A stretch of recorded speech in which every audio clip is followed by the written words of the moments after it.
Merci beaucoup pour cette invitation. Effectivement, c'est un sujet qui fâche, hein, c'est assez intéressant à Noël. J'aime bien parler de ce sujet parce que dans ma famille, après ça part comme ça. D'abord, on parle du vaccin, évidemment, hein, et ensuite on parle de l'écriture inclusive. Alors, en fait, ce qui est un peu dommage dans ce débat, en France mais en Suisse aussi, c'est qu'il y a énormément d'opinions mal documentées. Et aujourd'hui, je vais essayer un peu de replacer un peu les arguments plutôt scientifiques et avec un prisme qui vient vraiment de la psychologie. Alors, vous verrez pourquoi la psychologie peut apporter quelque chose d'assez intéressant dans ce sujet.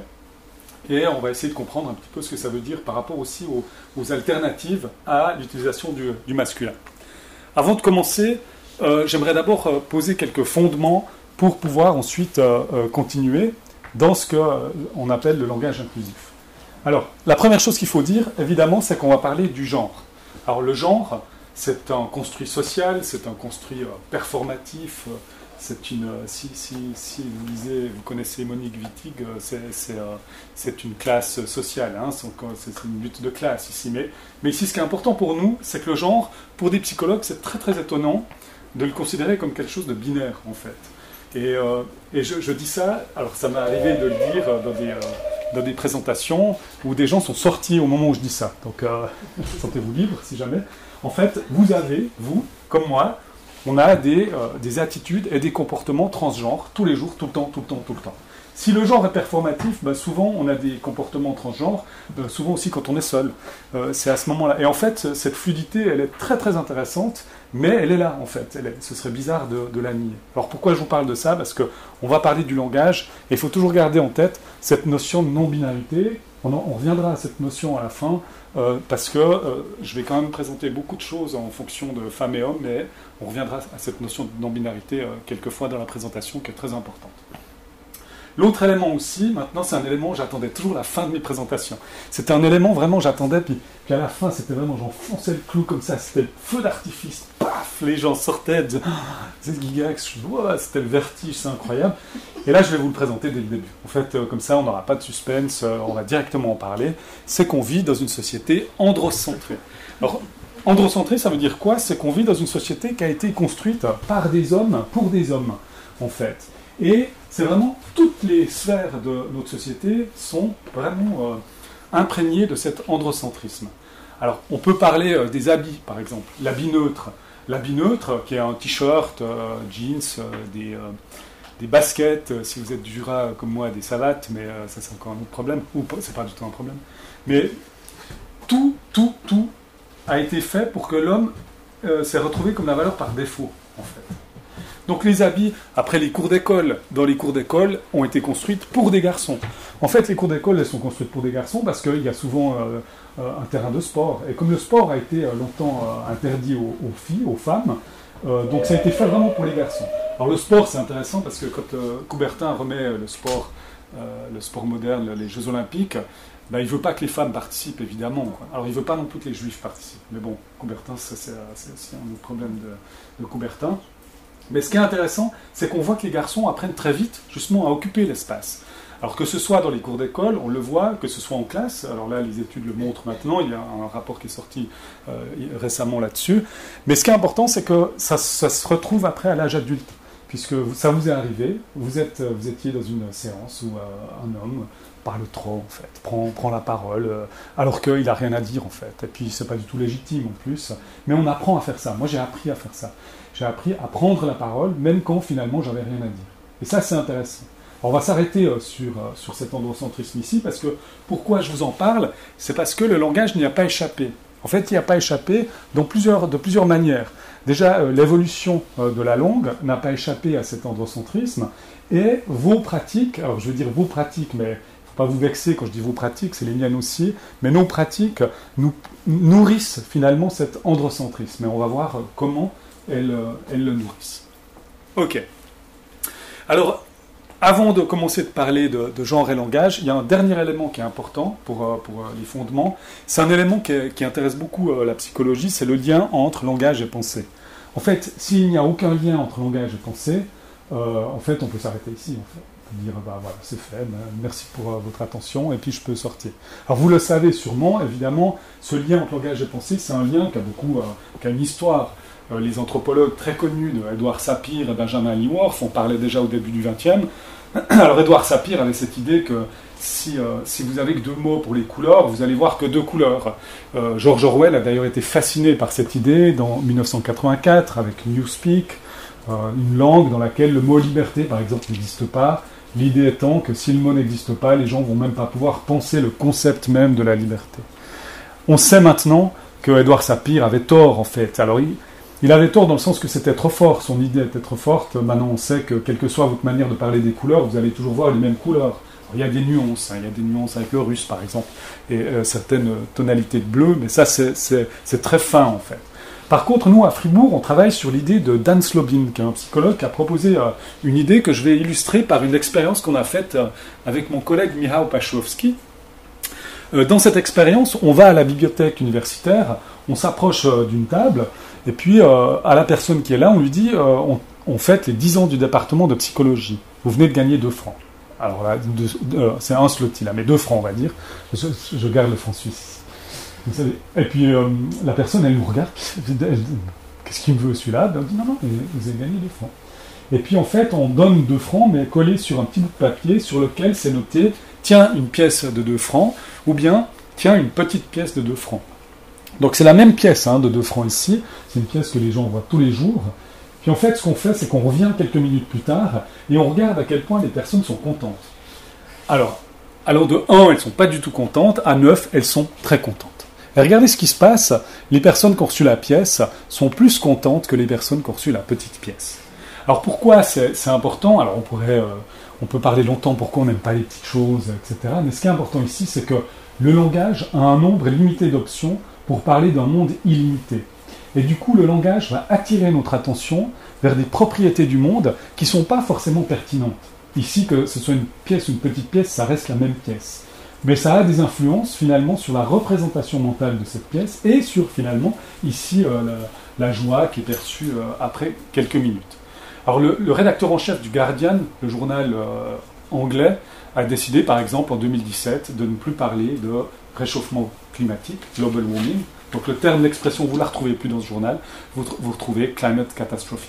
Donc en fait, il a remplacé ça, mais pour la même idée en fait. C'est que réchauffement climatique, ça a attiré l'attention vers quelque chose qui finalement pouvait même passer pour quelque chose d'assez positif.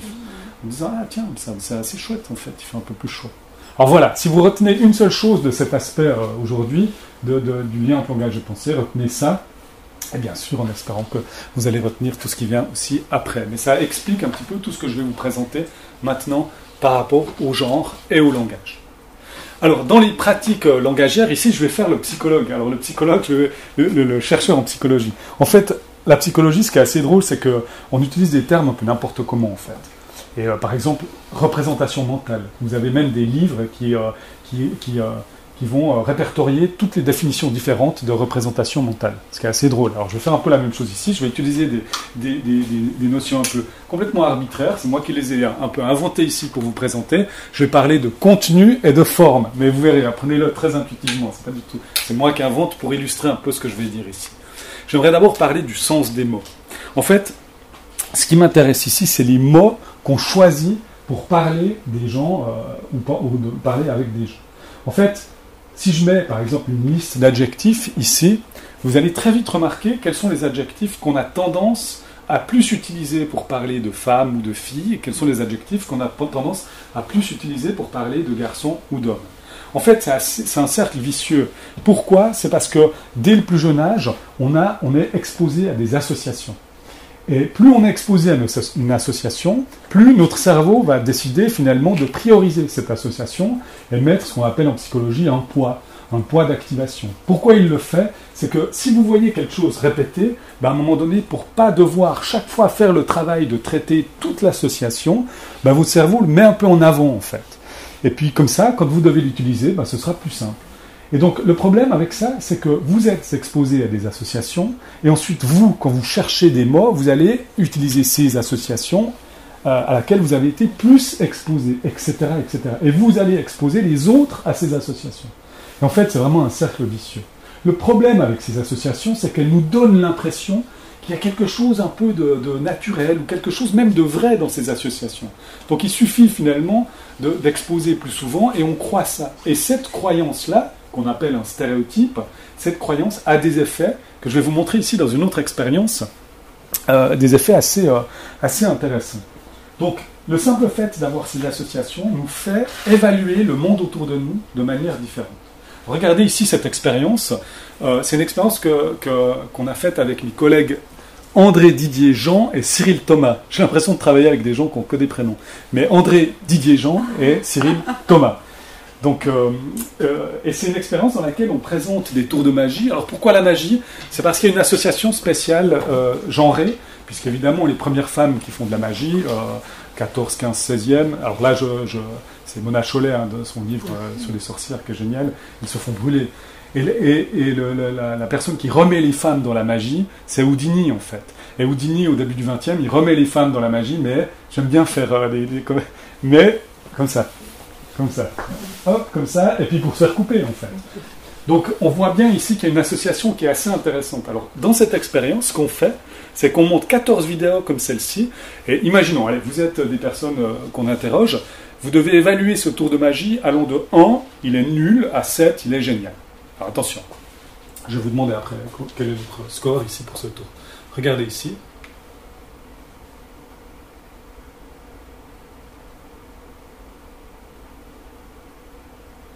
Ok, je tourne beaucoup dans les écoles avec cette vidéo. Alors, qui c'est qui dirait 1 ? 2, 3, oui, 4, 5, 6, 7. Quand même, il est bon ce tour. Mais en fait, ce qui est intéressant, c'est qu'à la moitié des personnes, on leur dit c'est Nicolas qui nous a envoyé ce tour, et à la moitié, on dit c'est Nathalie. Et on invente une histoire pour dire on aimerait bien les inviter, mais avant, on aimerait savoir ce que vous pensez de leurs compétences. Et en fait, quand c'est Nathalie, les gens trouvent que le tour est moins bien. Et ça, c'est intéressant. C'est là qu'on voit l'effet pernicieux des stéréotypes, de la croyance, qui nous fait juger ici. Alors, on ne peut pas avoir plus égal, c'est la même vidéo, donc c'est exactement la même vidéo. Et alors ça pose une autre question, mais on ne va pas s'étendre là-dessus, c'est la notion de à compétence égale. Moi, j'aime bien quand on dit à compétence égale, mais j'aimerais bien que quelqu'un puisse le juger, en fait. Et si on n'arrive pas à juger quelque chose sans a priori, ça devient, c'est compliqué, en fait, cette notion de compétence égale. Ok. Alors, je m'arrête sur les stéréotypes, parce que c'est assez difficile à changer. Aux journalistes, je leur dis toujours, si vous écrivez un texte sur une personne, à la fin de votre texte, remplacez simplement le genre de la personne et relisez votre texte comme ça. Si votre texte sonne bizarre, c'est que vous l'avez genré, en fait. Et ça, c'est une manière de sensibiliser, finalement, à l'écriture du texte. Par contre, il y a un autre élément qui est assez intéressant aussi dans ce que j'ai mis dans le sens des mots, c'est l'infantilisation des femmes. En fait, on a tendance à infantiliser les femmes de différentes manières. Alors ça, c'est un titre du journal Le Temps en Suisse, il y a quelques années, les filles de la Fed Cup, mais les hommes de la Coupe Davis. On parle de tennis ici, et c'est pas que à la Coupe Davis, on avait Roger Federer, que tout le monde aime. Mais de fait, c'est intéressant quand même de voir ici à quel point on a tendance à faire ça. Et on le fait aussi par rapport aux prénoms. Vous voyez, quand on parle de Trump et Hillary, Sarkozy et Ségolène, on a tendance à utiliser plus rapidement et plus fréquemment le prénom de femme, alors qu'on utilise le nom de famille pour les hommes. Alors, c'est pas dire que c'est tout le temps comme ça, mais je mets ma main au feu, vous avez été dans des séances, ou dans des rassemblements, ou avec des gens, tout à coup, vous êtes une femme, on utilise le prénom, alors qu'on utilise le nom de famille pour un homme. Le dernier élément par rapport à cette infantilisation, c'est mademoiselle. Mais mademoiselle, il est tellement génial que je vais le garder pour vous en parler pour autre chose qui me frappe aussi et qui me fascine, je dois dire. Le dernier élément, c'est vraiment les questions qui sont posées aux femmes et aux hommes dans les articles de journaux, dans les entretiens d'embauche, etc. Si ça vous intéresse, j'ai mis le nom, j'oublie toujours son nom, Alison Chassagne a fait, qui est une réalisatrice, elle a fait un petit film avec 8 cadres, 8 hommes, elle leur pose des questions qui sont habituellement posées à des femmes, et puis vous verrez la réaction, vous la trouvez, c'est assez drôle. Alors ici, comment vous gérez le syndrome de l'imposteur, par exemple, et c'est intéressant parce que vous avez ces cadres qui sont là, mais pourquoi ils me posent cette question, Et il y a la même chose qui a été faite par un collectif de journalistes, et vous retrouvez ça sur Internet en mettant hashtag Kaverdiathletes, des journalistes qui posent des questions à des hommes qui sont habituellement posés à des femmes. Et c'est vraiment c'est hilarant, mais en même temps ça fait un peu peur. Donc vous pouvez regarder ça. Ok, je m'arrête là. Je vais parler d'autre chose maintenant, je sors un peu du sens. Je vais parler de la forme. Alors quand je parle de la forme ici, je parle de l'ordre de mention. Alors pourquoi l'ordre de mention? C'est quelque chose qui est un peu moins bien connu. En fait, si vous parlez d'une table et d'une chaise, vous allez rarement parler d'une chaise et d'une table. En fait, vous nommez, quand vous parlez d'objet, vous nommez souvent l'objet le plus grand en premier, quand vous nommez deux objets. Maintenant, quand on parle d'être humain, il y a aussi une hiérarchie, en fait. La hiérarchie, elle est liée à l'âge. Par exemple, vous parlez de père et fils, de mère et fille. Vous n'avez jamais entendu l'expression fils et père, ou bien fille et mère. Alors, ce qui est intéressant, c'est quand on parle de genre, il y a également une hiérarchie. Et cette hiérarchie est la suivante, évidemment, c'est qu'on a tendance à parler des hommes en premier, comme dans les expressions, comme les hommes et les femmes. D'accord? Et vous allez remarquer, c'est assez intéressant. On entend rarement l'expression des femmes et des hommes. La même chose pour une autre expression, les maris et femmes. Alors, avant, juste, j'étais une fois dans une conférence où quelqu'un a levé la main maintenant, qui voulait dire quelque chose. Qu'est-ce que vous souhaitez dire? Et la personne a dit, mais en fait c'est normal, c'est l'ordre alphabétique. Eh bien, cette personne regrette encore aujourd'hui d'avoir levé la main pour poser cette question. C'est donc pas l'ordre alphabétique. Ce qui est intéressant pour mari et femme, c'est qu'il y a une double asymétrie. Vous n'avez jamais entendu femme et mari, donc mari a été nommé en premier, mais pour des raisons historiques. Le mari était la personne la plus importante, c'était la personne qui acceptait si... enfin, voilà, je ne vais pas revenir là-dessus. Mais ce qui est intéressant, c'est que la double asymétrie, c'est que le mari peut être un mari, mais il peut être un homme aussi. Tandis que le statut marital de la femme est confondu avec le terme qui l'a défini. En fait. Ce qui est assez intéressant parce que ça montre qu'on vit dans une société où on a vraiment des problèmes avec le statut marital des femmes. Vraiment, on a un problème. On le voit pour la Sainte Catherine. Vous voyez, la Sainte Catherine, si vous ne connaissez pas, c'est si vous avez 25 ans, vous devez aller vous n'êtes pas marié, vous êtes une femme, vous devez aller vous humilier dans la rue avec un chapeau, un truc machin comme ça. Et les hommes, le pendant masculin n'existe pas en fait. Alors il y a eu des hommes qui ont participé à la Sainte Catherine. Ces hommes sont devenus évidemment les rois de la Sainte Catherine. Mais l'autre élément, alors je reviens à Mademoiselle, parce que Mademoiselle, alors si vous voulez infantiliser, puisque Mademoiselle, une petite femme, ou si vous voulez infantiliser une femme, utilisez Mademoiselle, mais ce qui est aussi intéressant, c'est que les gens l'utilisent par rapport au statut marital. Et là, je vois mon père, je parle souvent de mon père dans mes présentations, qui me disait, mais tu m'embêtes avec ce Mademoiselle, parce que moi, quand je vais dans un bistrot, il a 77 ans, et il dit, je suis tellement habitué, donc je dis Mademoiselle. Et je lui dis, bon, bah ok, alors ce qu'on va faire, c'est que tu vas utiliser le pendant masculin. Et puis, moi je le fais, donc j'ai une fille de 14 ans qui me déteste vraiment, parce qu'on est comme ça au restaurant, puis je lève la main, évidemment, et puis je prie un serveur, et puis je dis, mon damoiseau, s'il vous plaît, ma fille qui devient toute rouge comme ça, et les gens qui me disent, mais pourquoi tu fais ça? Il n'est pas marié, hein? Donc ça c'est assez intéressant, alors faites-le, je trouve ça assez drôle de le faire. Mais on voit ici ce problème. Alors maintenant, évidemment vous allez me poser la question, mais quel est l'impact psychologique que ça peut avoir? Et en fait, on va réfléchir ensemble, on va faire un petit exercice. Vous allez réfléchir aux couples que vous connaissez autour de vous. Que ce soit des couples lesbiens, homosexuels ou hétérosexuels, c'est égal. Réfléchissez aux couples que vous connaissez et comment vous avez l'habitude de les nommer. D'accord? Vous réfléchissez comment vous les nommez. Et vous allez très vite remarquer que la première personne que vous mentionnez est la personne qui vous est la plus importante. C'est celle, elle est plus proche de vous. C'est celle que vous avez rencontrée en premier, etc. Et au niveau sociologique, on peut du coup se poser la question, qu'est-ce qui se passe dans une société où on nomme toujours les mêmes en premier, toujours les hommes en premier? Alors nous, on a une expérience qu'on a finie il y a 2 ans, où on a 2 personnes qui préparent un voyage pour aller à Berlin. Il me semble que c'était à Berlin. C'était Berlin ou Bruxelles, je ne sais plus. Mais enfin voilà. La première personne, elle se rencontre. La première personne, elle va acheter des cafés, l'autre les croissants.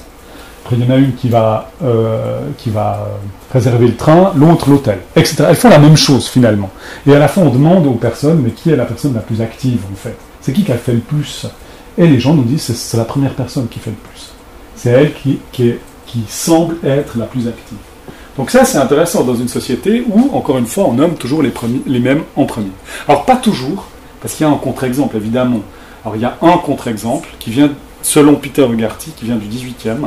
le contre-exemple, où depuis le 18e, on nomme toujours les femmes en premier, c'est mesdames et messieurs, ladies and gentlemen. Alors, évidemment, on pourrait se dire, ben bien sûr, puisque le 18e, c'est là où les femmes prennent de l'importance et vont diriger tout, quoi. Ben non, en fait, les femmes n'ont aucun droit, n'ont pas du tout cette importance dans la société. Donc, c'est pas du tout pour ça. C'est probablement pour une raison de paternalisme lié un peu lié à la même raison que ben, si moi j'ouvre une porte à une femme pour lui signaler que sans moi, ça va être vraiment très très compliqué d'ouvrir cette porte, quoi. Donc, voilà. Alors je m'arrête sur paternalisme parce qu'on pourrait avoir toute une présentation là-dessus. Mais votre vie va devenir un enfer quand vous allez commencer à remarquer ça, parce que quand on le remarque, c'est vraiment quelque chose d'assez caché et d'assez difficile à changer. Ok, je m'arrête là maintenant parce que je vais m'intéresser à autre chose. On va parler maintenant du genre grammatical.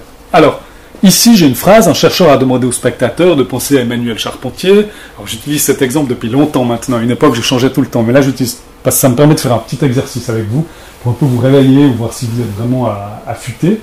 Je vais vous poser une question, vous devez répondre très très vite. Ok, attention. Nommez une scientifique connue, mais pas Marie Curie. Et ça, c'est drôle, hein, quand même. C'est drôle, hein, Marie Curie, qui fait partie de ces femmes vitrines, que quand on nous dit toujours, là, mais si, il y en a plein, il y a Cléopâtre, George Sand, Jeanne d'Arc, Marie Curie, eh ben voilà, je les ai toutes faites. Mais c'est assez intéressant, ça. Alors, Emmanuel Charpentier... Ah, après, oui, après, il y en a d'autres, mais ce qui est important, c'est qu'il y en a beaucoup. Et c'est tout le temps la même chose, d'accord ? C'est tout le temps la même chose. Donc, il y a eu cette invisibilisation, qui est une invisibilisation, qui est, si on en croit Titu Lecoq, qui vient surtout du 19e, mais de fait, enfin, le 19e marque un moment très fort dans cette invisibilisation, et ça, c'est important de le garder. Emmanuel Charpentier a reçu le prix Nobel 2020 avec Doudna, sa collègue. Bon, maintenant, je m'arrête là parce qu'on pourrait aussi faire toute une présentation sur l'invisibilité, mais je ne suis pas le mieux placé ici pour ça. Par contre, on va réfléchir à ça, un chercheur et au spectateur. Alors pourquoi en psychologie c'est fascinant en fait ? Alors en psychologie, ce qui est fascinant, c'est qu'il y a une forme masculine, et cette forme masculine, elle est ambiguë. Évidemment, l'ambiguïté, ça intéresse toujours les psychologues, mais ici elle est ambiguë. Alors pourquoi elle est ambiguë ? C'est parce qu'elle peut avoir un sens qui s'appelle évidemment le sens spécifique. Ici, un chercheur, c'est un homme, les spectateurs, ce sont tous des hommes.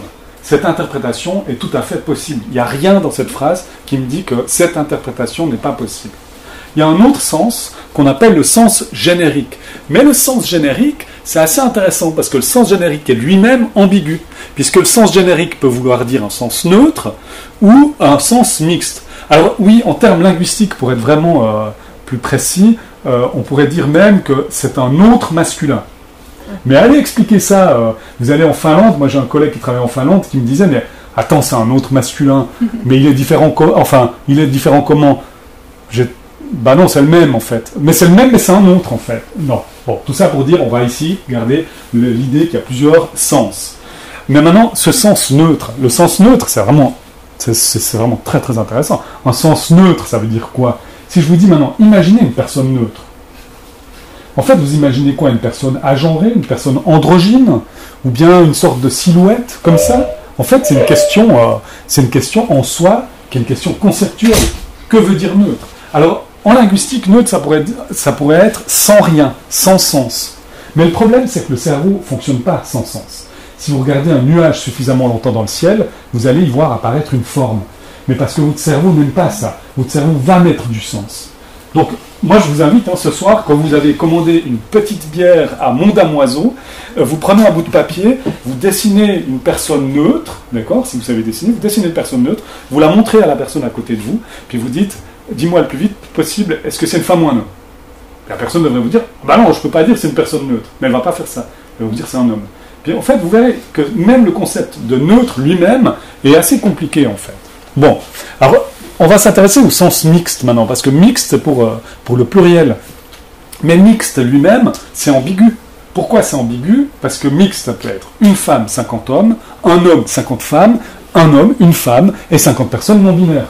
En fait, ici, il peut y avoir plusieurs sens à mixte. Alors maintenant, on en revient à la psychologie, c'est qu'à chaque fois que vous entendez un masculin, à moins que je parle comme ça, hein, la présentation dure 5 heures, mais votre cerveau n'a pas beaucoup de temps en fait. Il a on va dire, entre 200 et 800 millisecondes pour décider de quel sens il s'agit.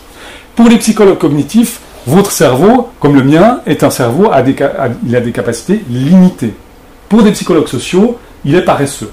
Donc en fait, on va devoir réfléchir comment un cerveau, soit limité, soit paresseux, va pouvoir gérer tous ces multiples sens à chaque fois qu'il rencontre un masculin. Alors on va discuter de ça. Je vais vous montrer comment en psychologie on fait ça. Avant ça, je vais faire un peu d'intrusion épistémique. Donc là, je fais vraiment de l'intrusion épistémique, c'est-à-dire que je vais parler de quelque chose qui n'est pas du tout mon sujet et qui est probablement même peut-être le vôtre. Donc je vais aller très vite ici, mais quand même, ce qui est assez intéressant, c'est que le français a vécu quand même des vagues de masculinisation.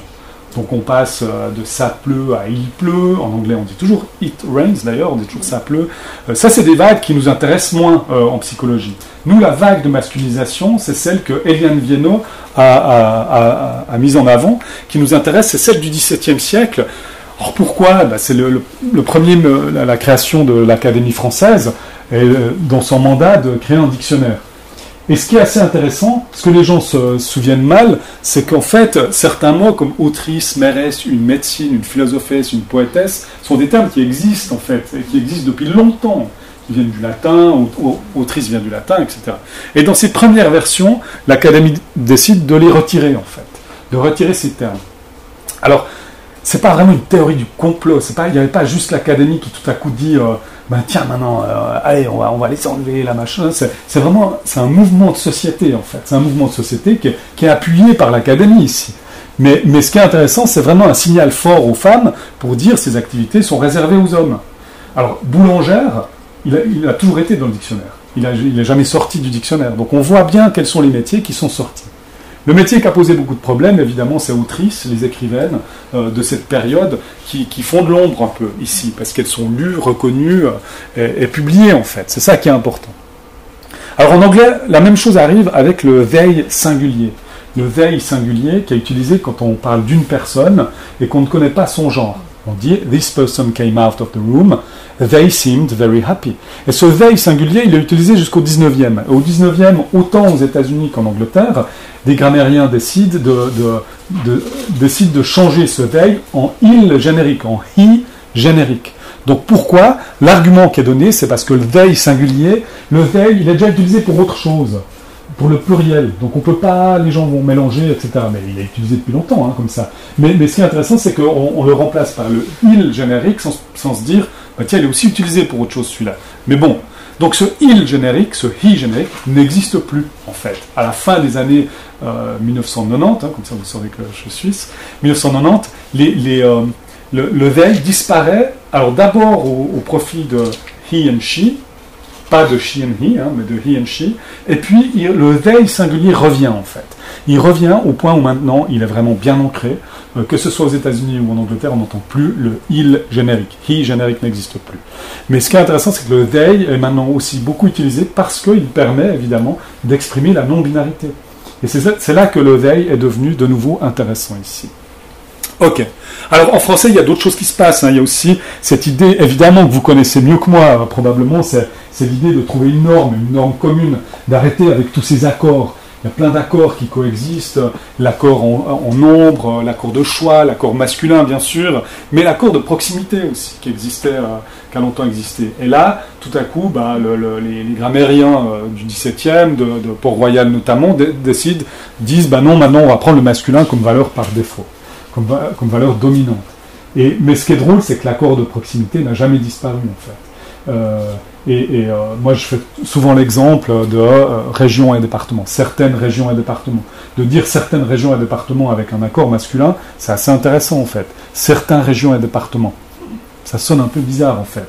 Alors que certaines régions et départements, ça sonne tout à fait correct.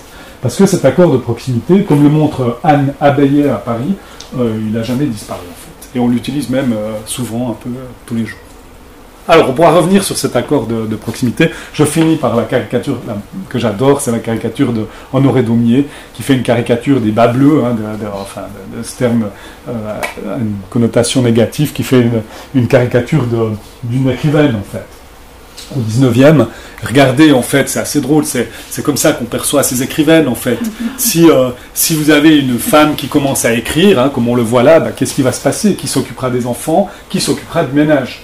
Et j'ai envie de dire, ça c'est le 19e, évidemment, en 2023, c'est très différent. Eh ben non, c'est pas du tout différent. On est toujours là. On n'a pas réussi à sortir de ça. Alors nous, on le voit en Suisse, évidemment, avec les dernières votations qu'on a eues sur les congés paternité, mais vous le voyez aussi ici. Hein, enfin, vous n'êtes pas en train de voter sur un congé parental d'une année, hein, ça c'est sûr. Ça. Donc ça, c'est intéressant. On voit qu'on est resté là-dedans. Mais là aussi, on pourra faire toute une présentation là-dessus, tellement c'est intéressant. Mais je vais revenir... d'accord. Avant, je dois quand même nommer alors, les personnes que j'adore, et puis j'adore leurs travaux, si ça vous intéresse et vous ne connaissez pas. Évidemment, Eliane Viennot, qui travaille sur ces vagues de masculinisation, qui est vraiment une oratrice aussi fantastique. Laëlia Véron et Maria Candéa, j'adore leur livre, Le français est à nous. Elles ont le mérite vraiment de poser des questions un peu qui fâchent, mais qui sont des questions qui sont extrêmement intéressantes sur l'évolution de la langue. Ok. Je m'arrête là par rapport à cette intrusion épistémique et je reviens sur quelque chose que je connais mieux ici, c'est l'apprentissage des différentes règles d'interprétation. Alors, ce qui est intéressant, c'est qu'on nous apprend très vite que le genre grammatical est aléatoire pour des êtres inanimés. Donc on apprend vers l'âge de 4 ans, ça dépend des régions évidemment, et de manière formelle, hein, parce qu'on l'apprend peut-être de manière informelle. Mais de manière formelle, on apprend que le genre grammatical est aléatoire. Donc vous ne pouvez pas dériver le genre grammatical par la logique. C'est pas possible. Ici c'est une table, un verre. Et à ce moment de ma présentation, je parle de ma maman, parce que les psychologues, c'est toujours important que les psychologues parlent de leur maman pendant les présentations, mais ma mère, elle est anglaise. Donc ça a été l'enfer pour elle. Ça a été Pascal va mettre le table, et puis on arrête de corriger, parce que voilà, c'est comme ça. Mais c'était dur, parce que vous arrivez en Suisse, et c'est le soleil, mais en allemand, c'est die Sonne. Donc c'est vraiment compliqué. Puis après, vous signez un email, bon après-midi. Ah, bonne, c'est masculin ou féminin en fait. Et puis en fait, c'est les deux. Donc enfin voilà, c'est compliqué.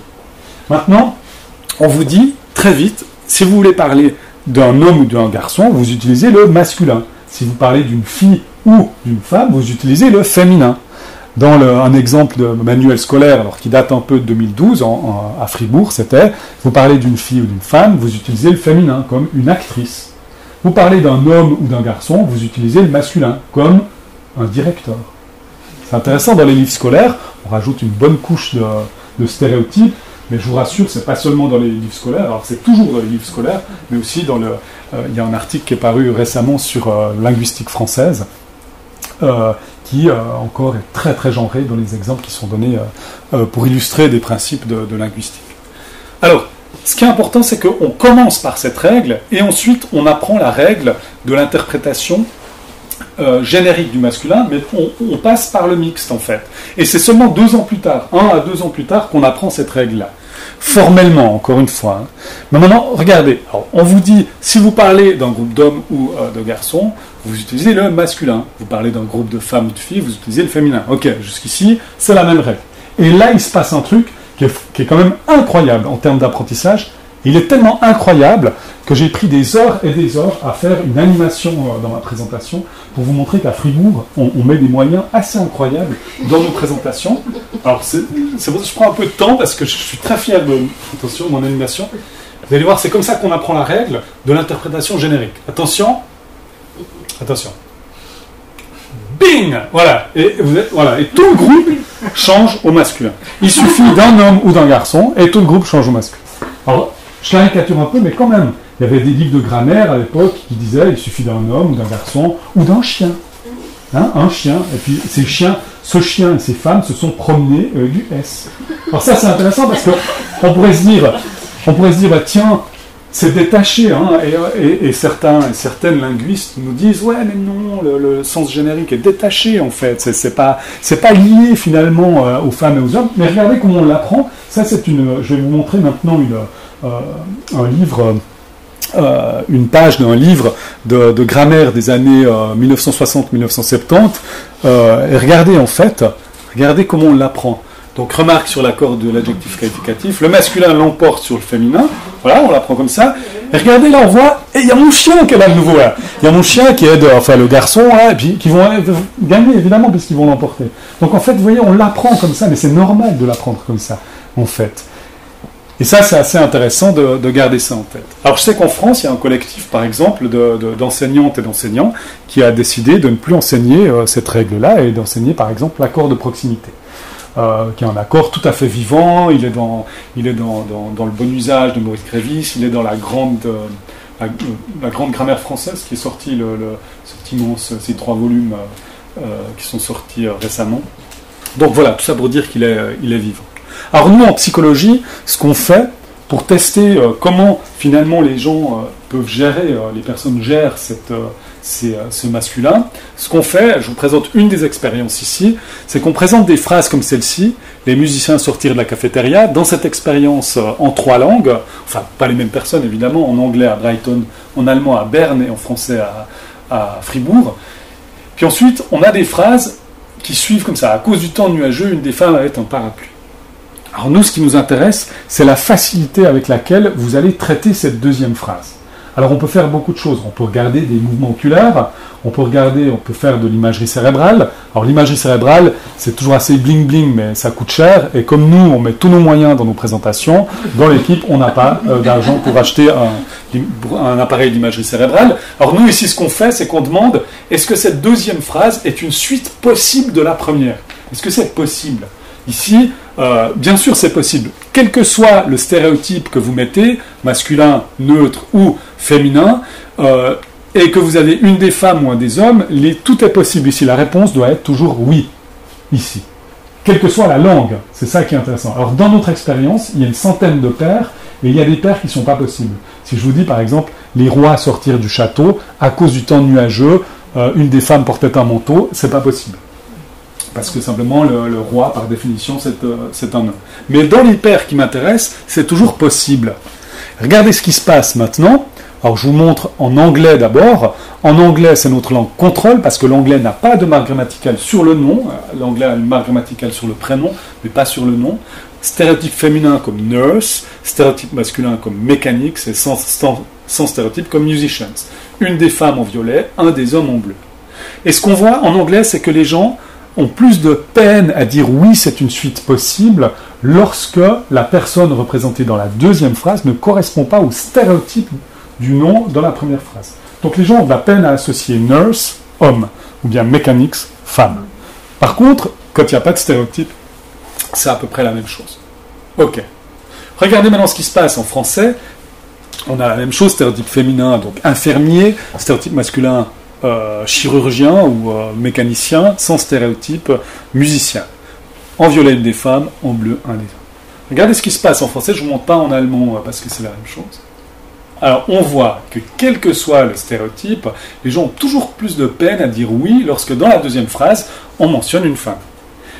Alors, je vous promets, vraiment, il faut me croire sur parole, cet effet m'a beaucoup surpris. En fait, il m'a surpris, d'ailleurs, on avait commencé à d'abord analyser les temps de réaction, tant on pensait que finalement on n'aurait pas cet effet-là. Et en fait, cet effet, il existe, cet effet de difficulté d'associer un masculin avec femme, avec une ou des femmes. En fait, cet effet, dans la littérature scientifique, dans ce domaine-là, il a été montré d'abord dans les années 1970 en anglais, avec le il générique dont je parlais avant. Donc ça fait maintenant 50 ans qu'on connaît cet effet, et il n'y a aucune controverse sur cet effet. Donc il n'y a pas d'article. Alors il y a à peu près 300 papiers. Si vous voulez la liste, elle est en libre accès maintenant, elle est mise à jour assez régulièrement. Il y a une liste en libre accès sur Internet de tous ces papiers-là qui montrent toujours cet effet. Cet effet est un effet robuste et je vous promets, on a essayé énormément de choses à Fribourg. Vraiment, on a beaucoup essayé de choses. Alors il y a des choses, on n'a pas tout essayé, parce qu'on aurait pu, dans les années 1980, on aurait pu peut-être essayer les chocs électriques. Alors maintenant, en psycho, on n'ose plus. Non, on n'ose plus, c'est très bien. Mais ouais, c'est ça, il faut faire signer, ça c'est compliqué. Mais de fait, on a vraiment essayé énormément de choses. Et je vais vous montrer pourquoi peut-être on n'arrive pas à changer cette association par une étude par ma collègue Julia Mizerski et ses collègues au Max Planck. elle, ce qu'elle va faire, c'est regarder l'activité électrique de votre cerveau au moment où vous lisez ce genre de phrase. L'activité électrique, pourquoi elle regarde? Parce que ce qui est intéressant en psycholinguistique, c'est que si je vous dis, par exemple, je mets du beurre sur mon pain avec ma chaussette, au moment où j'ai dit chaussette, votre cerveau, il y a eu un pic d'activité électrique qu'on pourra voir comme si votre cerveau est en train de charbonner. Il charbonne. Donc sur l'image, ce sera rouge en fait. Ce sera orange, rouge, parce qu'il travaille, parce qu'il y a quelque chose qui ne va pas. Ok. Alors ce qu'elle fait, elle, c'est qu'elle montre des phrases comme ceci. Les musiciennes sortirent de la cafétéria à cause du temps nuageux. Un des hommes avait un parapluie. Donc elle a, quand votre regard va sur un des hommes, bing, elle prend une mesure de l'activité électrique de votre cerveau. Dans ces deux phrases-là, c'est pas possible. Donc là, il y a une faute grammaticale, puisque musicienne ne peut pas être associée au masculin, puisque musicienne est exclusif. Maintenant, elle compare ça à des phrases comme celle-ci, les musiciens sortirent de la cafétéria à cause du temps nuageux, une des femmes avait un parapluie, comme dans notre expérience. D'accord ?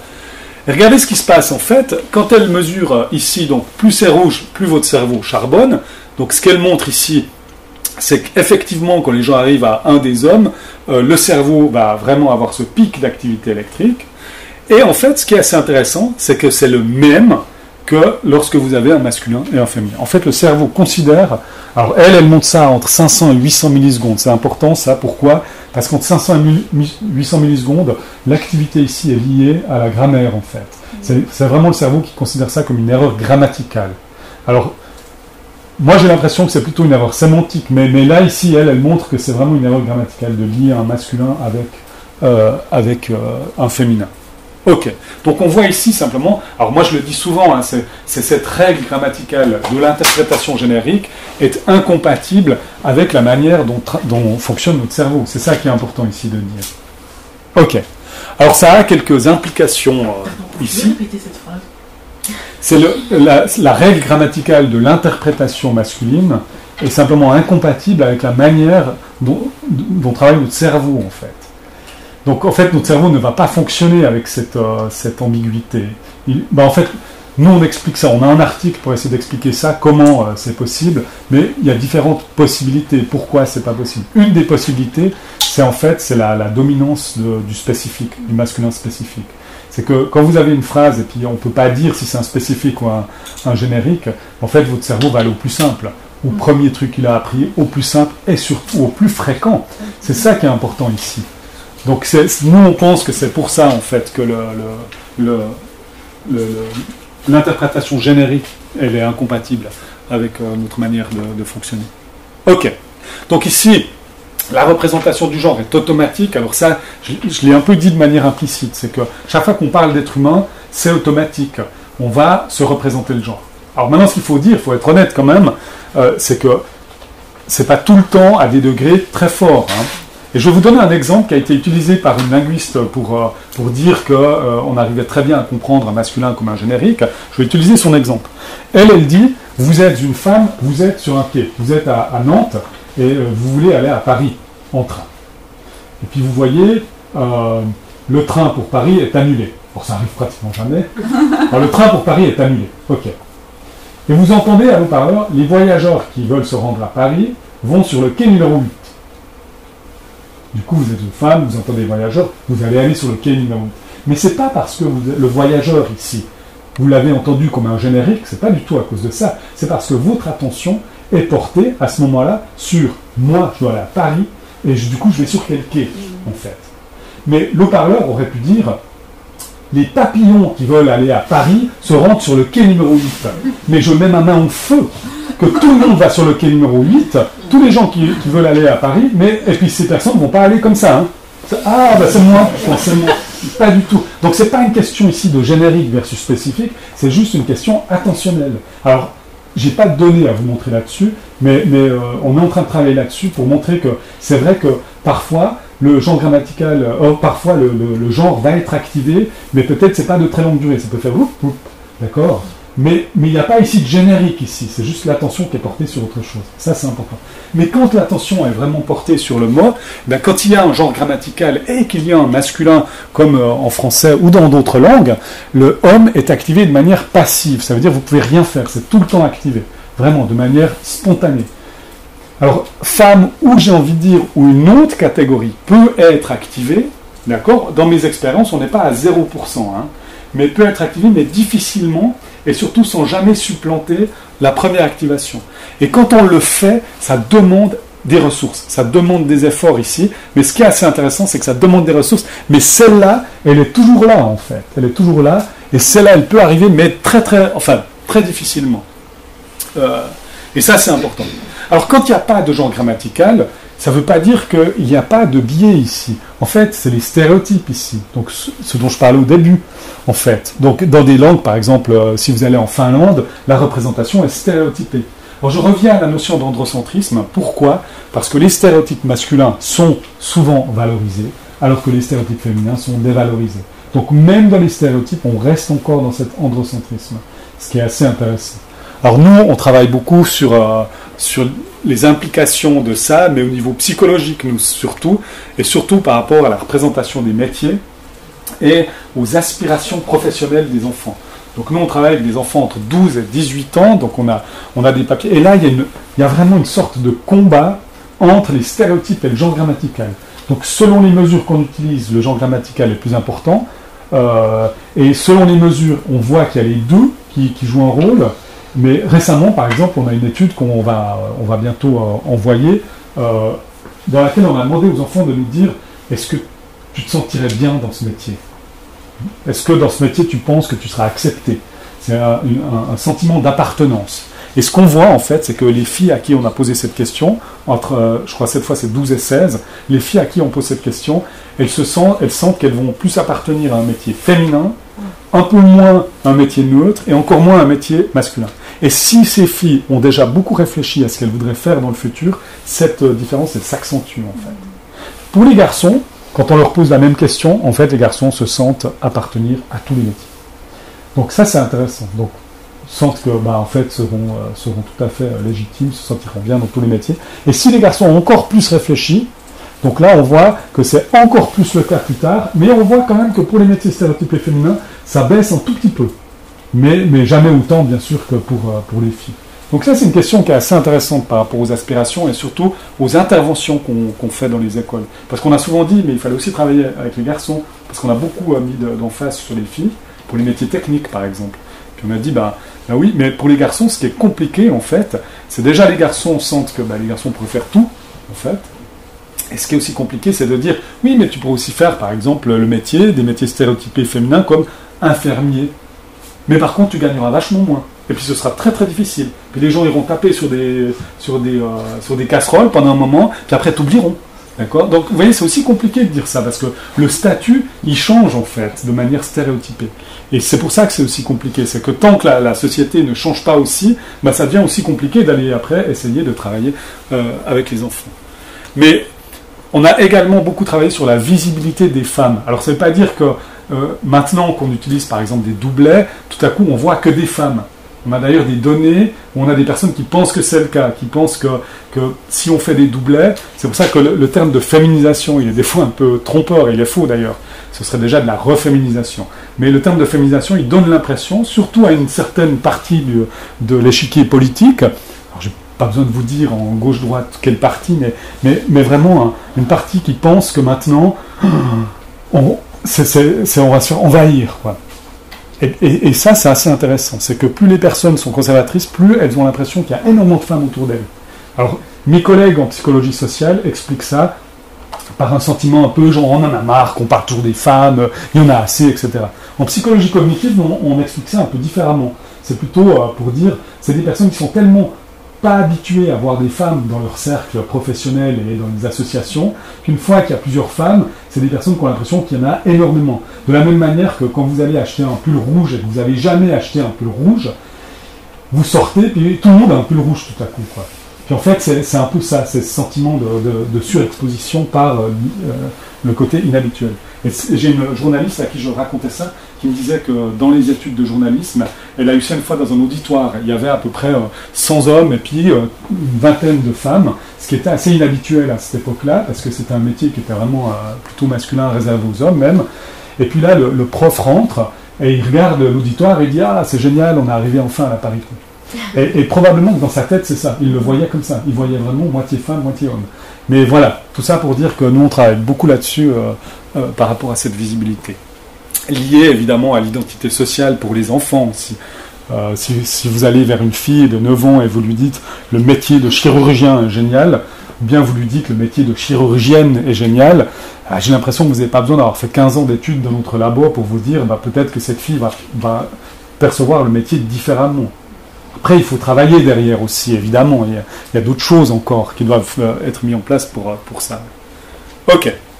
Alors voilà pour ma partie plus théorique. Si ça vous va, je rentre directement dans la partie pratique. Puis comme ça, après, on peut ouvrir les discussions parce que je sais qu'il y aura des questions aussi sur la partie pratique. Donc on pourra mélanger un petit peu ces questions-là.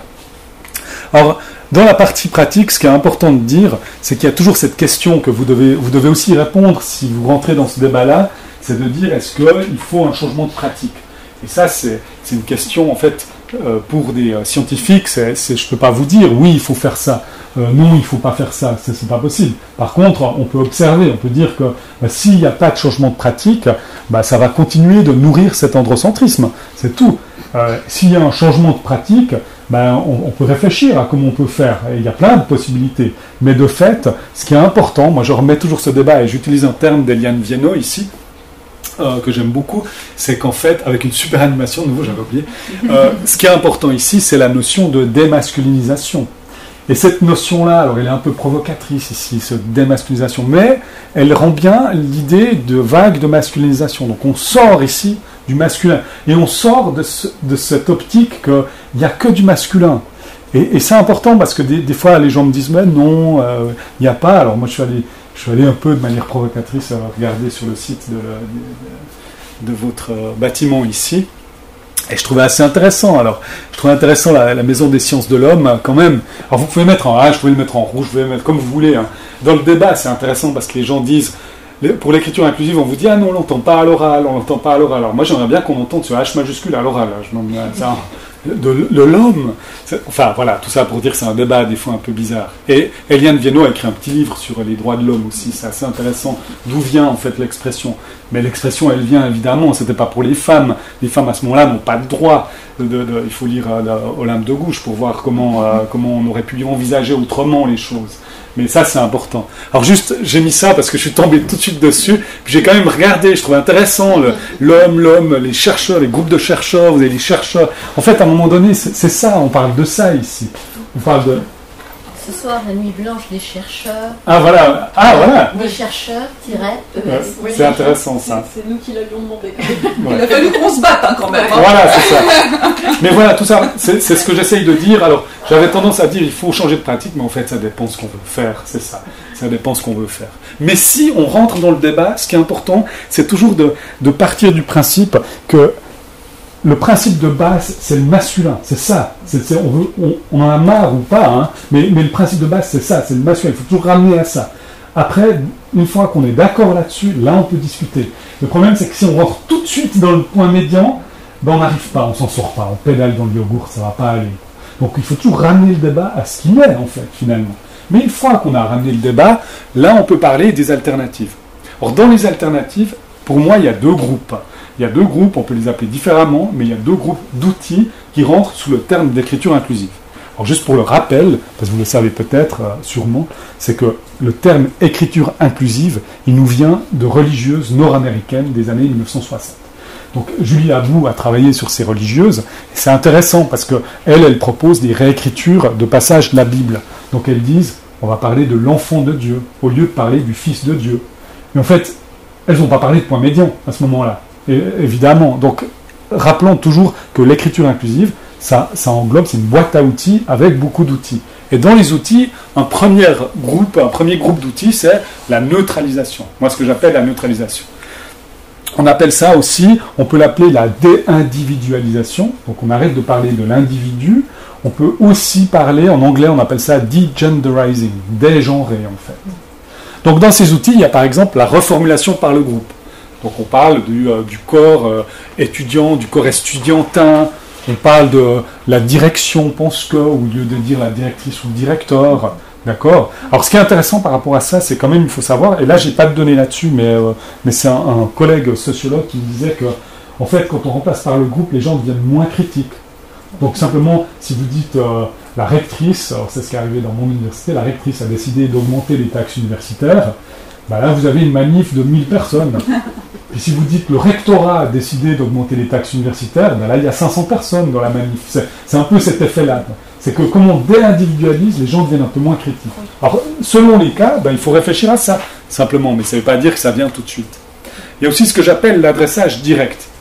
Et je donne toujours le même exemple, parce que c'est un exemple que je trouve vraiment très très intéressant. C'était un journaliste qui était, alors en Suisse, on est très fan de hockey sur glace, et puis au tiers-temps, donc au tiers-temps, vous avez, si vous êtes dans un stade, vous avez une voix qui vous dit, mais en France aussi, j'imagine pour les matchs de foot, mais pour les matchs de hockey aussi, vous avez une voix qui dit, il y a aujourd'hui 10 000 spectateurs. Alors, dans ma ville de Bienne, d'où je viens, il n'y a jamais 10 000 spectateurs, ça fait rien, c'est un autre problème. Mais vous dites qu'il y a 10 000 spectateurs, et lui, il me disait, mais comment je peux dire ça de manière inclusive? Puis en fait, il me disait, ben, j'aimerais dire, il y a 10 000 spectatrices et spectateurs. Ça, c'est une manière. Mais je disais, mais non, tu t'adresses directement. Il faut dire, vous êtes 10 000. Aujourd'hui, vous êtes 10 000. Ou bien, encore mieux, aujourd'hui, nous sommes 10 000, ou on est 10 000, nous sommes 10 000. En termes de communication, c'est très très intéressant. Sur les sites de l'université, on voit que si on change en adressage direct, on a fait l'exercice à l'université de Lausanne, on a énormément du site qui va changer. Les étudiantes et étudiants qui souhaitent s'inscrire, si vous souhaitez vous inscrire, vous parlez aux mêmes personnes toujours. Donc ça aide pas mal pour... Alors par contre, s'il y a un adjectif, un participe passé, ça vous aide pas, ça, parce que vous devez l'accorder après, suivant l'auxiliaire que vous utilisez. Alors il y a également la reformulation par les épicènes. Alors les épicènes, suivant comment on définit un épicène, moi je le définis comme étant un terme grammaticalisé qui se réfère autant aux femmes qu'aux hommes.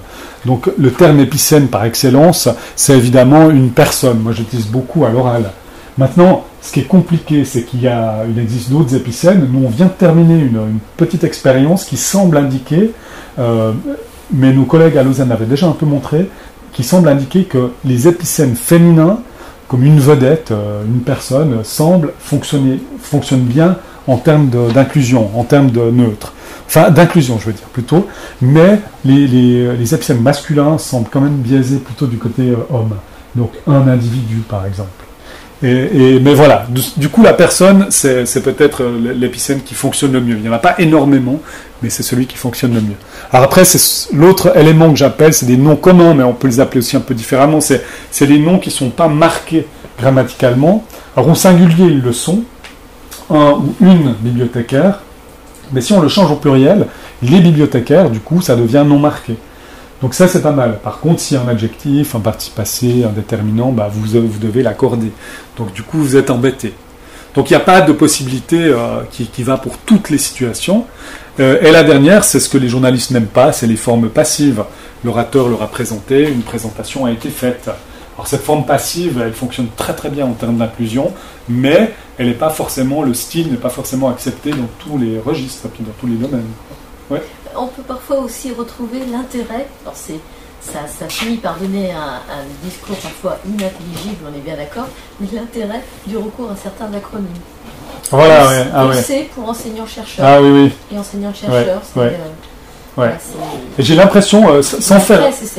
C'est très ponctuel, ouais, ça devient parfois incompréhensible, hein, on est bien d'accord. Mais de temps en temps, il y a un petit coup de praticité qui est pas... Ouais, je pensais pas que ça pouvait être utilisé dans ce sens-là.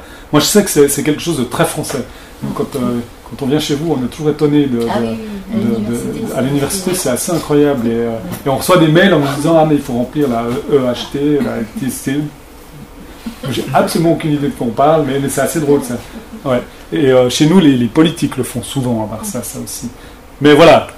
Alors, dans ces formes de neutralisation, il y en a d'autres, dans d'autres langues. En allemand, par exemple, il y a la nominalisation. C'est-à-dire, quand vous dites die Studenten ou Studentinnen, donc les étudiants et étudiantes, la forme nominalisée, c'est die Studierenden, les personnes en train d'étudier. Et ça, c'est une forme qui fonctionne très très bien en termes d'inclusivité, mais pas tous les termes peuvent être nominalisés. Et après, bien sûr, vous avez une question de traduction ici. qui devient intéressante. Parce que nous, les personnes en train d'étudier, c'est les étudiants. Donc, puis nous, il est marqué. Donc voilà, ça c'est une question, mais c'est une question intéressante.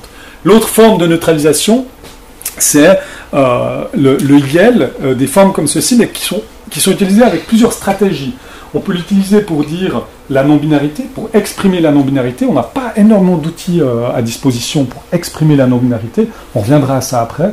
Mais on peut aussi exprimer maintenant le fait que le genre n'est pas important, ou on peut exprimer le fait que on parle d'une personne dont on ne connaît pas le genre. Donc en fait, c'est trois stratégies qu'on utilise, mais qui finalement ont été un peu inspirées par le hen suédois. En fait, j'aime bien présenter Kivi. Kivi, c'est un petit personnage qui est apparu dans un livre pour enfants en 2012 en Suède. Et puis l'écrivain et l'auteur du livre et l'illustratrice ont décidé d'utiliser un pronom hen qui n'existait pas en suédois, H-E-N. Donc il c'est han, elle c'est hon. Et là il y avait tout le livre avec hen. Et là ça a créé un tollé énorme en Suède, vraiment. Et j'ai une collègue, Marie Gustafsson, qui est allée dans la rue demander aux gens qu'est-ce que vous pensez de ce pronom, parce qu'il était partout dans les médias, etc. Allant de 1, on ne l'aime pas du tout, à 7, on l'adore. Et en 2012, elle est à peu près à 2,3 en moyenne. Puis ensuite, elle est allée en 2013, 2014, 2015, elle a fait la même chose. En 2015, elle était à 5,3, quelque chose comme ça. Donc ça a changé dans l'opinion publique, et en 2017, c'est devenu le 3e pronom officiel suédois. Ce qui est intéressant, c'est qu'il n'a pas fait disparaître il ou elle. C'est ça qui est important aussi. Donc c'est un 3e pronom. Maintenant, ce pronom, il est devenu aussi, depuis l'année passée, le 3e pronom officiel en Norvège. Et en Suisse, on l'entend en suisse allemand. On entend l'utilisation du hen aussi maintenant. Alors c'est assez intéressant comme il a passé les frontières. En néerlandais, nous on a un projet maintenant aussi avec le die en néerlandais, on voit qu'il y a d'autres formes. Alors en français, ce qui est un peu, ce qui est difficile, alors il y a plusieurs choses, c'est déjà que je le trouve très binaire, moi je n'aime pas tellement le yel, je préfère al, A-L, c'est un pronom qui a été proposé aussi par Alferatz, si ça vous intéresse. Alferatz, c'est A-L-P-H-E-R-A-T-Z, qui est linguiste à la Sorbonne, qui a écrit un livre sur des propositions vraiment extrêmement fascinante sur des formes non binaires. Alors, Al propose d'utiliser, par exemple, les accords des participes passés, de revenir à une forme qui a existé dans certaines variantes, c'est EZ, UZ, IZ. Donc, Al est aller, A-L-L-E-Z. Alors ça, c'est intéressant à Barça. Et franchement, lisez son bouquin. Alors, son site est super bien fait à Barça. Donc, voilà. Et Yel, vraiment, pour l'instant, il pose un problème parce que l'accord, après, c'est cet accord qui pose problème. Donc, on peut l'utiliser quand on n'a pas l'accord, mais avec l'accord, ça devient une question, à moins qu'on prend les outils qui sont utilisés par Alferatz. Et moi, j'ai des étudiantes et des étudiants qui utilisent ces outils-là. Alors, moi, je les accepte, mais j'ai des collègues qui ne les acceptent pas, qui vont noter, non, ça ne va pas. Mais j'ai des collègues qui diront que même le doublet n'est pas accepté. Donc, voilà, après, c'est un niveau différent de discussion ici. Mais évidemment, ça pose des questions de traduction. Mais ça, on parle toujours de traduction, mais ce n'est pas un problème, parce que la traduction, c'est toujours une interprétation. Toute traduction est une interprétation. Donc en fait, c'est aussi une interprétation. Studieren, moi je le traduis, les étudiantes et étudiants. Alors ce n'est pas une traduction qui est tout à fait correcte, parce que étudiante et étudiant, c'est très binaire, tandis que Studieren, c'est pas binaire. Donc, mais je suis obligé, je n'ai pas d'autres outils, à moins que, et je vais vous parler d'autres outils maintenant. Alors, l'autre grande boîte à outils, l'écriture inclusive, c'est ce que j'appelle la reféminisation. Donc, pourquoi je dis reféminisation ? Parce que pour une grande partie des termes, le féminin a existé, donc à un certain moment de l'histoire. Donc, c'est pour ça que je dis reféminisation. Il y a des mots, par exemple, ingénieur, le féminin d'ingénieur, il nous a fallu quelque chose de nouveau ici. Parce qu'ingénieuse, il était utilisé, puis du coup, il avait utilisé pour l'adjectif d'ingénieux, donc c'était un peu compliqué, donc il a fallu un terme. Mais ce qui est important ici, c'est qu'il y a ce qu'on appelle les doublets, les doublons, ou les formes paires, et ça c'est un terme qui nous vient de l'anglais, mais qui est parfois utilisé en français, et ça pose des questions. Alors, ça pose une première question, c'est l'ordre. Quel est l'ordre ? Alors, suivant les guides, ou peut-être vos choix aussi, il y a l'ordre alphabétique. Mais l'ordre alphabétique, pour moi, il m'a toujours un peu dérangé, parce que souvent, le féminin, dans beaucoup de termes, il viendra en deuxième, en fait. parce que le féminin, c'est un ajout du masculin, ce qui est toujours assez intéressant symboliquement. Mais, alors, Eliane Viennot, elle utilise un ordre alphabétique, mais avec le groupe nominal. Donc, du coup, là, vient avant le... Donc, ça, c'est possible. Maintenant, on l'a vu au début de la présentation, l'ordre, moi, j'ai tendance à utiliser l'ordre féminin-masculin, en tout cas, dans les 5, 10, 20, 30, 40, 50, dans les 300 prochaines années, je vais l'utiliser comme ça. Pour essayer de me dire, allez, ça fait déjà tellement longtemps qu'on a utilisé l'autre ordre, pourquoi pas le basculer une fois, jusqu'à qu'à un moment donné, on puisse dire, on peut y aller maintenant un peu de manière aussi... un peu aléatoire, c'est possible aussi. Mais ça a un impact, ça a un impact. L'autre élément, évidemment, c'est quel est le féminin qu'on va utiliser. Vous voyez, autrice, il y a 4-5 ans, les gens nous regardaient, qu'est-ce que tu fais, c'était en train de... C'est quoi ce néologisme, etc. Mais autrice a gagné la bataille maintenant. Vraiment, on peut le dire, on peut regarder sur Google, on peut faire des recherches de fréquences. Il a gagné la bataille par rapport à auteur qui venait plutôt du Québec, mais auteur, ça a toujours le désavantage qu'on ne l'entend pas à l'oral. Les chers auteurs et chers auteurs, c'est compliqué. Donc c'est aussi pour ça peut-être que autrice est choisie. Professeur, professeuse, c'est la même chose. Eliane Viennot est aussi une professeuse. Et ça, c'est intéressant. Alors, il y a eu plusieurs possibilités. Il y a eu professeur, il y a eu professoresse, comme doctoresse. Mais ces termes de oresse ont toujours eu cette connotation de la femme de. Et en italien, il y a une grande discussion, par exemple, sur avvocato, c'est avvocatessa, mais maintenant, il y a des propositions d'avvocata, et là, beaucoup de gens ont dit, pour moi, qui ne parle pas l'italien, ça me paraît assez logique, avvocato, avvocata. Et d'ailleurs, on remarque que dans les études qui mesurent le statut perçu de ces termes, avvocato et avvocata, qui est pourtant un néologisme, les gens perçoivent un statut plus élevé que avvocatessa, puisqu'il y a encore cette connotation assez négative qui vient de l'histoire de femme d'eux, etc. Donc voilà, il y a ces questionnements. Alors moi, je ne pense pas qu'il y a de juste ou faux. Ici, c'est l'usage. Autrice, c'est l'usage qui l'a fait passer. Ça, c'est assez intéressant. Alors, il y a évidemment entraîneur, entraîneuse. Les gens disent c'est pas possible, on l'utilise déjà pour autre chose, comme une médecine. Mais une médecine, c'est assez intéressant. J'en reviens au débat qu'il y a eu en France... vraiment, alors là c'était au siècle passé, mais c'est quoi, fin des années 80, sur cafetière. Mais oui, cafetière, tout le monde a dit, c'est pas possible, on l'utilise déjà pour autre chose. Et entraîneuse aussi. Et entraîneuse, c'est vraiment, vous regardez, c'est fascinant, vous regardez dans le Robert, dans le nouveau Robert, il y a entraîneur, trait d'union, euse, la personne qui entraîne sur un terrain. Il y a quand même encore entraîneuse. Mais avant, il y avait entraîneur, il y avait entraîneuse. Donc là, la femme qui pousse à boire dans un cabaret. Mais cette définition-là va gentiment disparaître. Mais même, on a l'habitude de gérer ça. D'ailleurs, la discussion n'a jamais été sur des masculins. Parce que, vous voyez, si je vous dis, je marche dans la rue avec mon avocat pour aller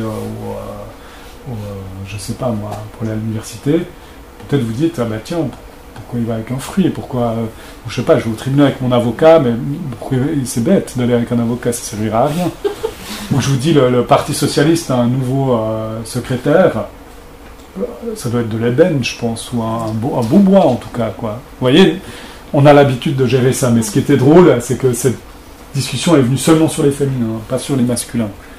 Et le dernier point, quand même, c'est qu'il y a des néologismes que je trouve assez intéressant. Collaborateur, collaboratrice, qui est venu un peu d'une forme contractée où on enlève le point médian, et on l'entend de plus en plus. Cher toust ou tuxt aussi est utilisé, mais moi, c'est ce qui est intéressant ici pour ces néologismes, ça permet d'exprimer également la non-binarité, en tout cas de l'exprimer explicitement. Ce que je vous ai parlé avant de la neutralisation, elle permet également d'inclure la non-binarité, mais de manière implicite.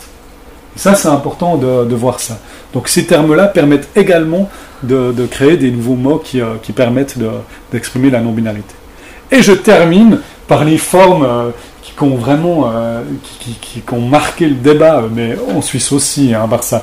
Il y a beaucoup de discussions par rapport à ça, il y a beaucoup d'amalgames, beaucoup de gens qui pensaient que l'écriture inclusive, c'est ça en fait, c'est ces formes contractées. Mais la forme contractée, c'est juste un doublet. Donc vous avez un doublet, mécanicienne, mécanicien, et quelqu'un se dit, j'aimerais bien utiliser moins de signes. Je suis journaliste, ou je travaille sur le web, je suis embêté pour le nombre de signes. Qu'est-ce qu'on peut faire? On va inventer maintenant une forme abrégée, parce que les formes abrégées, on connaît bien. On connaît bien les formes abrégées. Moi, alors, je reviens sur mes 2 francs. 2 francs, je vais l'écrire 2fr point trait d'union. Ça va. C'est pas très compliqué, en fait. Monsieur Gigax a présenté, vous avez m.gigax, vous dire, ah bah oui, ça doit être Marc. Non, bah non, m. Vous savez que c'est monsieur. C'est pas un problème, je veux dire. Mais voilà, tout ça pour dire que c'est né un peu d'une question de contrainte, de limite de signes. Et dans l'histoire, je fais un petit historique quand même, parce que l'historique, il est important. On a vu d'abord ces parenthèses, qui sont encore sur les anciennes cartes d'identité françaises. Donc, né le, N-E, aigu, parenthèse E. Et maintenant, allez, on fait un premier exercice d'écriture inclusive. Allez, vous êtes dans le service des cartes d'identité, puis vous dites, né le, il faut qu'on change ça, j'aimerais bien faire une forme inclusive, mais pas abrégée. Et vous écrivez Né-le. Au lieu d'écrire né le, pour remplacer ça, qu'est-ce que vous pouvez remplacer par quoi, pour que ce soit inclusif? Naissance. Ouais, date de naissance. Voilà, hop, bing, on a fait premier exercice d'écriture inclusive, ça va. Pour l'instant, il n'y a pas eu un péril mortel par rapport à ça. Mais de fait, c'est assez intéressant. Alors, cette parenthèse, elle a disparu. Elle a disparu simplement parce que symboliquement, elle veut dire quelque chose. Mettre quelque chose en parenthèse, ça veut dire quelque chose. Ça veut dire soit, ça compte pas, ou on peut l'enlever. Donc voilà, on a vu après des tentatives, on a vu ça en Suisse en tout cas, des E majuscules, on a vu la barre oblique, on a vu aussi le trait d'union arriver. Alors en Suisse, il est arrivé assez vite le trait d'union. Pourquoi au pluriel on en a mis tout de suite 2 ? Pourquoi pas qu'un ? Ça c'est une question peut-être d'un héritage de la parenthèse. Mais le trait d'union, il avait un sens, un autre sens. Et c'est pour ça probablement que le point médian est arrivé. Alors le point médian a 2 avantages. Le premier, c'est qu'il n'a pas d'autre sens, mis à part en maths, le sens multiplicateur. Mais les gens ne connaissent pas très bien. Et il prend moins de place. Il prend moins de place que le trait d'union. C'est peut-être pour ça qu'il est en train de gagner la bataille, ce point médian. Mais il n'est pas toujours sur les claviers d'ordinateur. Ah oui, alors il y a plusieurs désavantages. Hein. Le premier désavantage, c'est que si vous avez un PC, il faut être à 2 ou 3 pour le faire. Alors par contre, ce que vous pouvez... et puis il faut tous les doigts de chaque personne. Mais par contre, ce qu'on peut faire, c'est ce que je fais moi, c'est qu'on peut faire une correction automatique sur tout son ordinateur, sur ce clavier. Alors moi, je suis toujours embêté parce que quand j'arrive sur mon téléphone, il n'y a plus cette correction, puis que je fais mes 3 traits d'union. Enfin, moi, je fais 2 traits d'union, ça fait un point médian. Puis ça, c'est un correcteur que, voilà, si je l'utilise, mais j'utilise très très rarement à part ça. Mais ça, c'est un désavantage. L'autre désavantage, c'est que pour l'instant, les logiciels de lecture pour les personnes malvoyantes gèrent assez mal ce point médian. Mais bon, moi j'ai envie de dire, je sais pas, on envoie un robot sur Mars pour aller prendre un échantillon, puis on le ramène sur Terre pour l'analyser, comme ça. Je me dis, une petite ligne de code qui dit, quand il y a un point médian, lisez-le comme étudiante et étudiant, par exemple, lisez-le comme un doublet. Ça me paraît pas hyper compliqué. Alors moi j'ai un peu de notion de programmation, mais quand même, ça me paraît pas très très compliqué.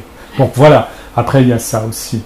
Maintenant, l'avantage du point médian, c'est qu'il permet également, ces formes abrégées, elles permettent d'exprimer la non-binarité avec ce X en fait. Et c'est une des seules manières d'exprimer la non-binarité, à part ces néologismes. Hein. Mais par exemple, étudiant le X ici, on a vu des fois au milieu entre le T et le E, pour exprimer la non-binarité entre le masculin et le féminin. Mais ce X est venu un peu derrière, probablement pour des raisons de prononciation. Alors moi j'entends des personnes dire étudiantex, mais dans des cercles particuliers, ou des étudiantes, ou des étudiants, ou des étudiantex, qui simplement veulent exprimer cette non-binarité. Donc voilà peut-être pourquoi ce X est arrivé là, comme ça. Et le dernier, c'est quand même, je le trouve vraiment aussi très bien, c'est le féminin universel. Donc on le voit nous en Suisse surtout dans des associations féministes. Et puis en fait, c'est le petit astérisque ici veut dire pour toutes les personnes qui ne s'identifient pas à la catégorie femme. Alors tous les textes de l'université de Neuchâtel en Suisse, les textes de loi sont écrits comme ça en fait, avec le féminin, avec une petite mention au début. Nous utilisons le féminin universel. Évidemment, ça a fâché des hommes, mais vous êtes en train de nous invisibiliser, etc. Et c'était, les femmes ont répondu bienvenue dans notre monde. C'est comme ça. Mais c'est intéressant, ça, à Neuchâtel, ça a été intéressant, ça a permis d'ouvrir un petit peu une brèche, et puis d'ouvrir une discussion aussi là-dessus. Mais voilà, il y a eu, récemment, j'ai eu vent d'une étudiante qui avait écrit son texte avec des X, qui voulait marquer la non-binarité, un prof qui lui a interdit, il y a une discussion, l'université a dit non, ça va pas, et du coup elle a écrit tout son texte au féminin.